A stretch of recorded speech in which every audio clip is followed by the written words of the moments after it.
मुर्गा है मेरा और मुर्गी है भाई लोग, कमेंट में देखिए बताइएगा।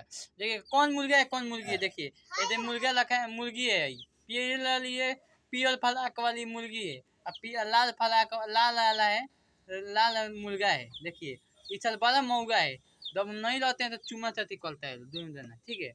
और देखिए हई देखिए उसका मिहारू है, देखिए हई इसका हई मरद है, लड़का है ना ये मरद है, आई पियर की तो इसका मिहारू है, देख सकते हैं।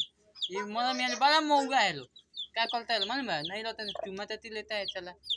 देखिए सबसे ज़्यादा हम जानवर से प्यार करते हैं। और देखिए इसको दो बातें तो भाई चला हम देह पर चढ़ के खेलता है लोग। देखिए एगो हेने बैठा है एगो हेने बैठी है, एगो हेने बैठा है मुर्गो हेने बैठा है मोगो चला और मुर्गिया हेने है।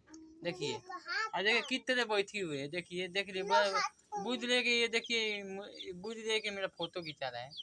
देखिए और देखिए अरे